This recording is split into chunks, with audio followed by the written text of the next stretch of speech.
Yn y swyddfa ystadegau gwladol, rydym ni'n casglu ac yn prosesu data, ac yna'n ein dadansoddi mwyn creu ystadegau sy'n ein helpu ni i ddeall economi, cymdeithas a phoblogaeth y Deyrnas Unedig. Mae'r byd yn newid yn gyflym, ac mae angen i ni olrhain y newidiadau hyn mwyn gwneud yn siŵr bod ein hystadegau yn gyfredol. Dyna pam ein bod ni am draws newid y ffordd rydym ni'n cynhyrchu ystadegau. Ers dros 20 mlynedd, y cyfrifiad fy'r brif ffordd o gasglu data ar gyfer ystadegau am y poblogaeth, sydd ei hangen ar bobl i wneud penderfyniadau pwysig am bethau sy'n effeithio ar bob un ohonom, fel faint o dai sydd ei hangen arnom a nifer y lleoedd addysg. Mae'r cyfrifiad yn rhoi'r dealltwriaeth bwysig a manwl i ni am ein poblogaeth ar adeg benodol, ond dim ond unwaith bob 10 mlynedd y mae'n digwydd. Drwy ddefnyddio ffynonellau data newydd ac arloesol, gallwn gadw i fyny ag anghenion newidiol cymdeithas, gan wneud ein hystadegau yn fwy reolaidd, hyblyg ac effeithlon.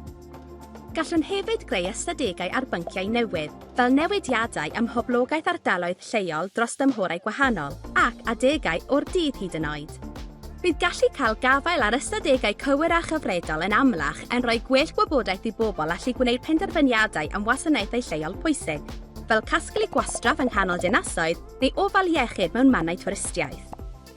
Ar draws y swyddfa ystadegau gwladol, rydym wedi bod yn defnyddio'r hyn a elwir yn ddata gweinyddol, sef gwybodaeth y bydd pob un ohonom yn ei rhannu pan fyddwn yn defnyddio gwasanaethau cyhoeddus, fel y systemau tre, bydd daliadau, iechyd ac addysg.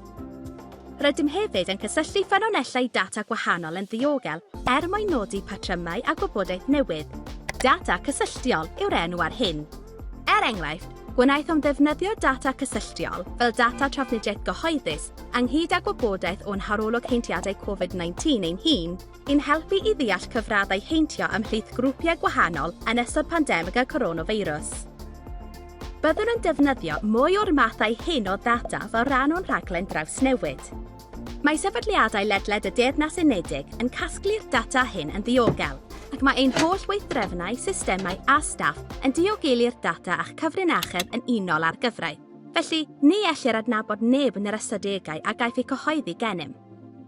Mae trawsnewid y ffordd rydym ni'n gweithio gyda data yn golygu y gallwn gynhyrchu ystadegau sy'n diwallu anghenion pawb yn well. Dysgwch fwy am ein cynlluniau trawsnewid ar gyfer ystadegau poblogaeth ar wefan y swyddfa ystadegau gwladol.